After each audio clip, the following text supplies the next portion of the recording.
Hi, Lovisa. It's so nice to speak with you. Thank you so much for taking the time to talk about your experience.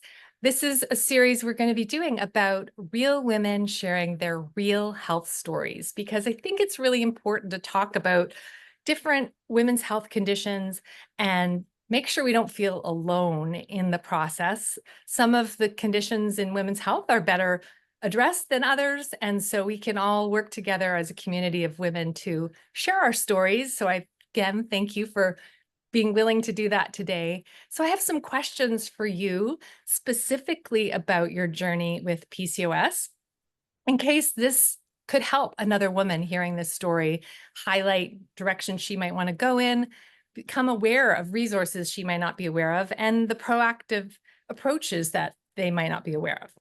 So why don't we just start by saying welcome. Thanks for being here. Thank you for having me.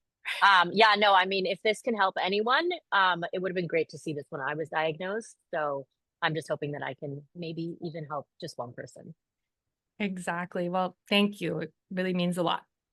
So let's start with, can you share a little bit about your journey with PCOS? When did you first start noticing symptoms? And how did you eventually get diagnosed? Because that's almost really the first step that has to happen. And it doesn't always happen as quickly, unfortunately, as we would like it to in our medical system. Yeah, so I think it all started when I was about 15 years old. I was in high school and all of my friends had gotten their periods and I hadn't. And I was like, okay, this is a bit weird. What's going on? So I went to my doctor, just to check out. I was like, what's going on? Can you just check if there's something wrong?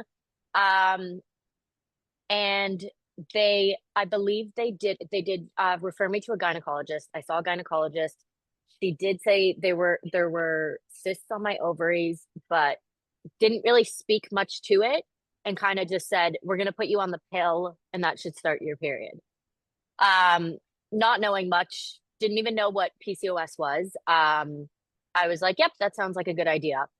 So I went on the pill for 1 week, and I kind of didn't like, I don't know. My family is not very medical. Like, we're more like, if we can go the natural route, we'll do that. So I did start with the pill. But we had a family friend that was a doctor. So my mom recommended, why don't you go see her? Maybe there's something else you can do. Because also 15, that's like I wasn't having sex at that age. Like, didn't really need to be on the pill. Mhm. Um, so I did go to a naturopath, and then she explained the whole thing about what PCOS is. And of course, as a naturopath, she couldn't go against what the medical doctor had said, but she gave me recommendations. And that was kind of how I started understanding what PCOS was, and exploring how I could deal with it myself. Yeah, and that sounds like a fairly typical journey, I think, although as you experienced, like it kind of you needed to unravel one layer at a time to find out more. And I'm just going to back up and say that my name is Dr. Christine Matheson, naturopathic doctor, and I have been in practice since 2001. And my journey working with women with PCOS, it has been that it can take, unfortunately, longer than we'd like to get the diagnosis. And there are many subtypes too, which we're going to talk about. And so Mm. what we're sharing today is, again, helpful, I hope, for all of you to start to have some clues on your path to maybe guide you. So by Lovisa sharing her story, thankfully, again, hopefully that will take away some of the struggle that you might be having if you're listening here today. Because as I said, many women struggle with delayed or misdiagnosis. What challenges did you face in getting the right diagnosis? Like, did you feel like you were being, it sounds like your family doctor, starting with, addressed things fairly clearly, but do you feel like there were any things that you learned from that experience in terms of the diagnosis Uh, process? Unfortunately, because it was like so many years ago, I don't remember the exact details, but I do remember them not being very open to exploring what exactly, like, I mean, now I'm so happy to know that there's so much that like lifestyle can do to help. And I'm sure we'll get into that. But it regarding like the diagnosis, I think that was pretty straightforward. But then I had more issues with the like treatment route that like I that they offered and were open to exploring Right. with me. Right. So, so in other words, you didn't get the, the full summary of Full all of your picture. options at the, you had to explore that and Yeah. research that yourself or with your family's help. Yeah, I understand Hmm. what you're saying. And you shared how you know that PCOS can present in many different ways. And so you shared a bit of what were the initial signs and symptoms um, for you. And that's also confusing because someone might interpret your symptoms slightly differently and not recognize it Yeah. as PCOS. Um, so that just brings up an important point that for the listener, that there are actually many types of PCOS, and it's probably a good moment for me to just summarize. PCOS is a hormonal health condition. It can impact fertility, metabolism, blood sugar, insulin sensitivity, skin health, and even your mental well-being. And it can be related to an increase of androgens, male hormones, and insulin signs of insulin resistance. But again, each case can be slightly different. So the approach that is taken to address it needs to be customized as well. So anything we're sharing today, it's really important that you speak with your family doctor or existing healthcare practitioners, naturopathic doctors, to make sure you're customizing the treatment for you and getting the medical advice that is specific to your care. But maybe share with us, how has PCOS impacted your daily life and your relationships or your mental health? I think it sounds like for you, you've been fortunate to get it managed fairly early, but in a general sense, how does that impact you? I would say that, I mean, I think something that's been a bit difficult for me is that like I think there's like this stereotype of what PCOS is. And I kind of learned about it recently more about how there can be so many different varieties. Um, so some people will say to me like, "Oh, well, you obviously don't have PCOS. Like you don't have these typical symptoms." And I'm like, "Well, I have these other things."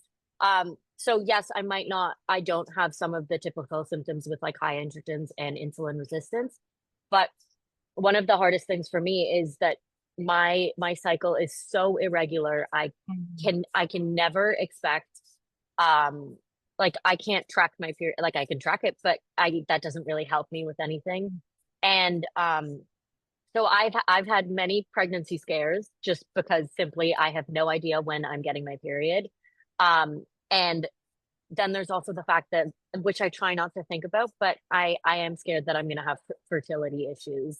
Um, and of course, I'm looking for ways to support my body, because I am still quite young. Like I'm not getting pregnant at the moment, but I'm hoping that in the future I will be able to have children, and I don't want this to be something that impacts that.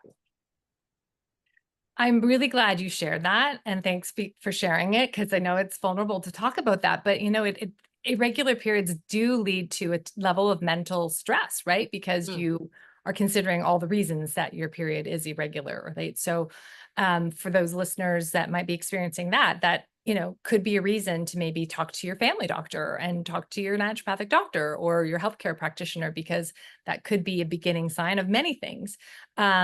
And to rule out what that is.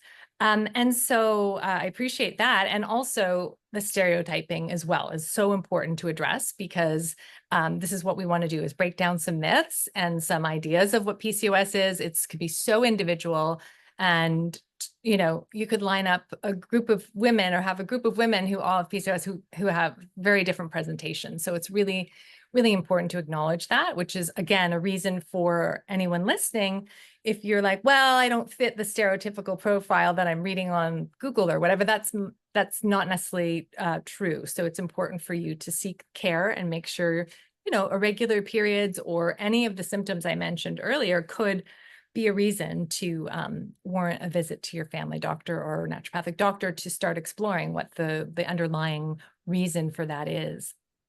Okay, and so you said interested in exploring all of your options and a proactive approach, especially with your bright future ahead for yourself. So, have you explored any natural or integrative approaches for yourself? And if so, what and who did you see, or how did that help?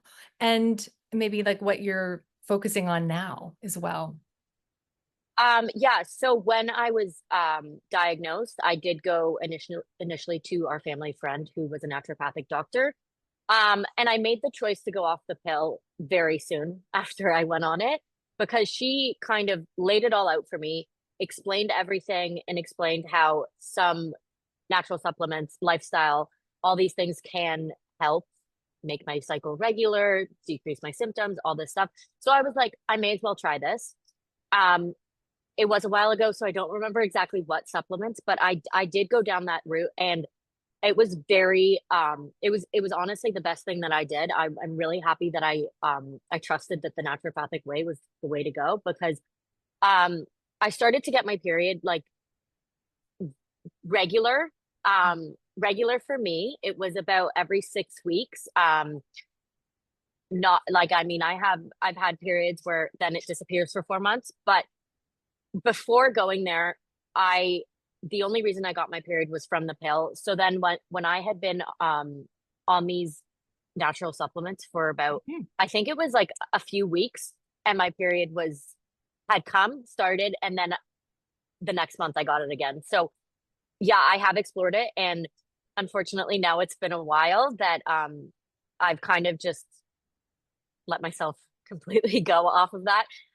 But now that I'm getting kind of closer to the age where I'm starting to think about like starting a family and thinking about my fertility, I definitely do want to start exploring options again. And I mean that's like one option is PCOL. Like I want to look into like what kind of ingredients are good for me.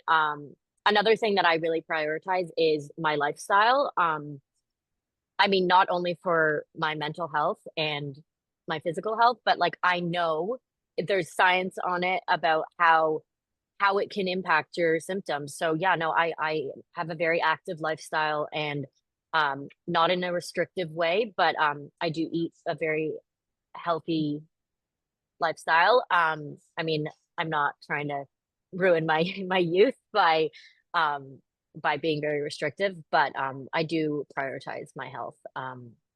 And honestly, I don't feel like the daily symptoms are impacting my day-to-day life. And I think that I can definitely say that it's probably my lifestyle that is the reason for that. That's great. Yeah, and I'm really glad you brought that up because an integrative approach is obviously always best. Like, look at your lifestyle and nutrition and your stress levels and all the components that can impact inflammation and hormonal health, because all of those play a huge, huge role. And so all the components together sort of form the pillars of a strong approach and a proactive approach.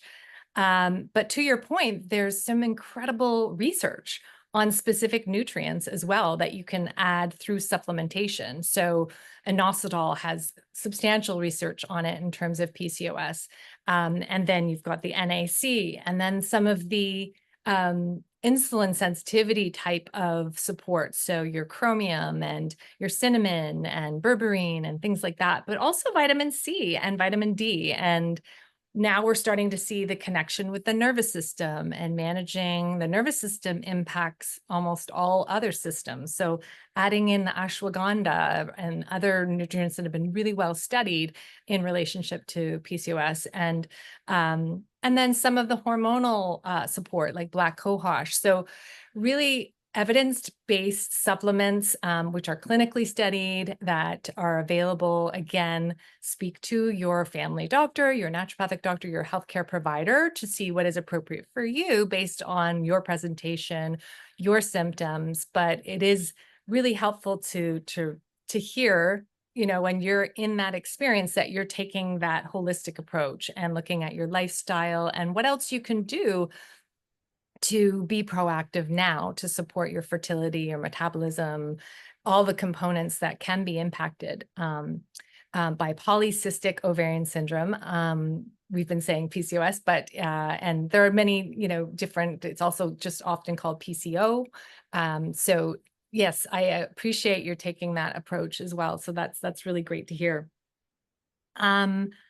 So many women with PCOS feel unheard in the healthcare system, as you sort of did. You felt heard, but you didn't get necessarily given all the information that would have been helpful right from the beginning.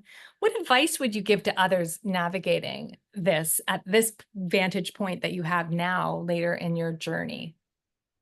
I think sometimes, I mean, doctors can be great for some things. Unfortunately, I haven't always had the best experience with PCOS and my doctors, just because of there's sometimes some resistance with um what what they're willing to do for you. So I honestly think that the best advice I could give someone is be a naturopathic doctor. Um, I just feel like they really take like proactive approach where they look at all aspects that can help.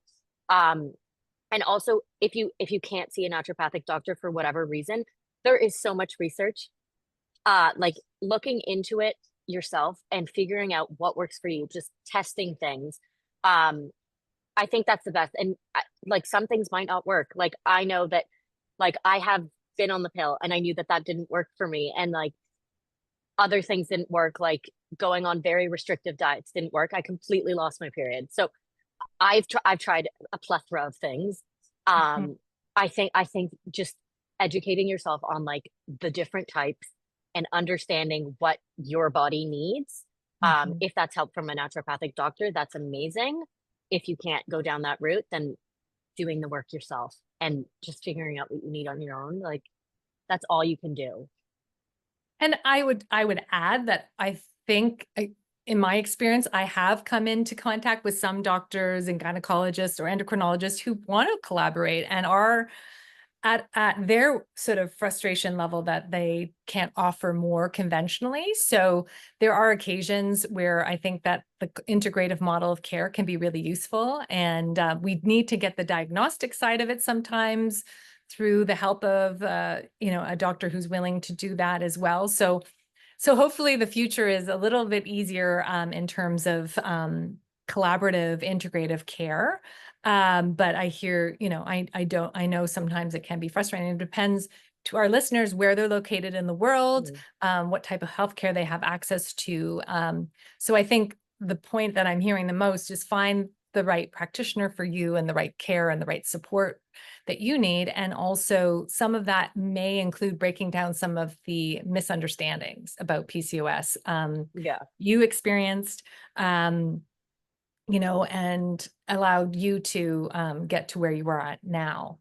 And I think that speaks to, that the theme here is that we want any woman that it may be dealing with PCOS and an ovarian situation where, their ovarian health is of concern, is that specifically in PCOS, what we want to do through any approach that we're looking at is restoring hormonal health, easing obviously the specific symptoms, looking at an anti-inflammatory approach, looking at metabolism and how to support it, and how can we improve the integrity of the ovulation and of the eggs and create more regular cycles. So those are the themes that you would be wanting to, or the goals that you could set for yourself as an individual that you could bring in to get some support on with the right healthcare practitioner.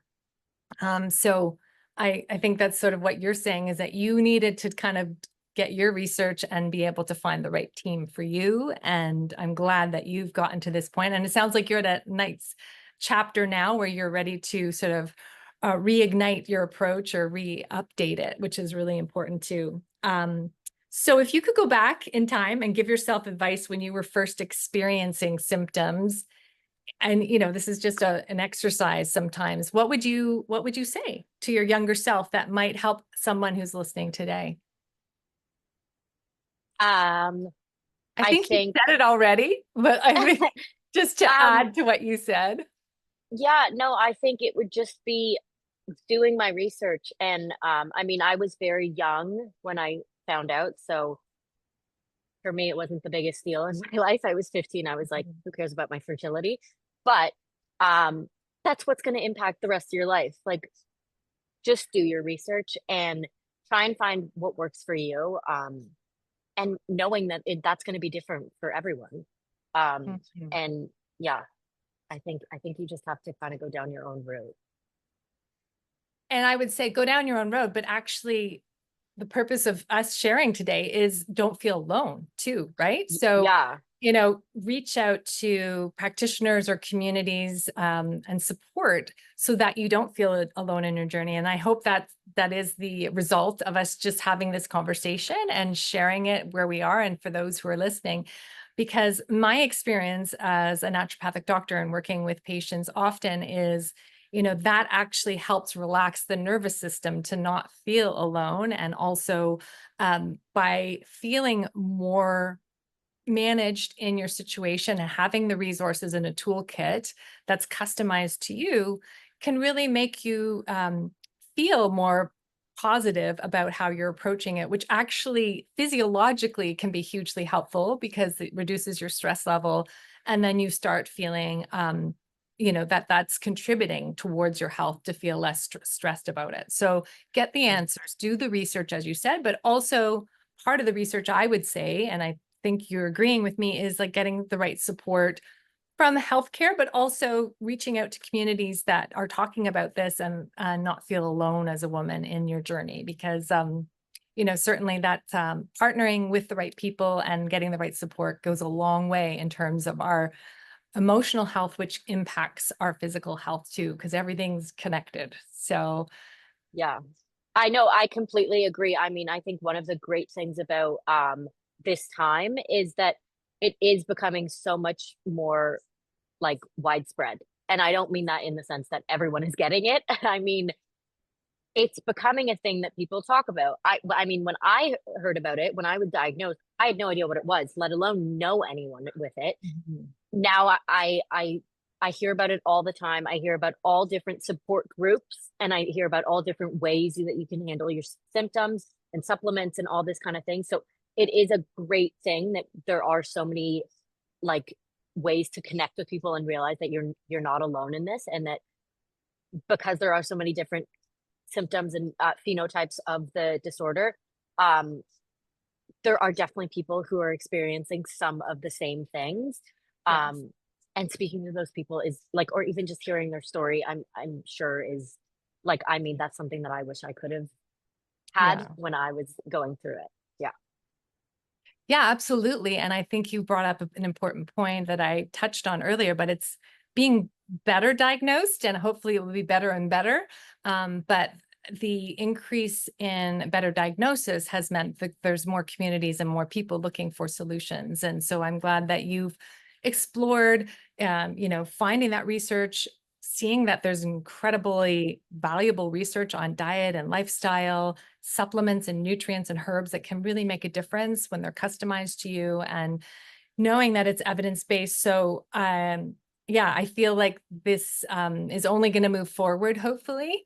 Mhm. But again, for anyone listening, this is, an important time to, first of all, if you feel like you may have any hormonal health symptoms, to seek out the care, to get a proper assessment done, to see what it could be. And if it happens to be PCOS, then exploring the incredible research available on that condition and the proactive approaches that and nutrients and herbs and everything that's available potentially for you depending on your phenotype. So getting really specific about customizing your care. So I'm so glad you're at that point in your journey, and hopefully this video even might save someone a little bit of time in that process. And that is our hope, so that they feel support and they have some resources.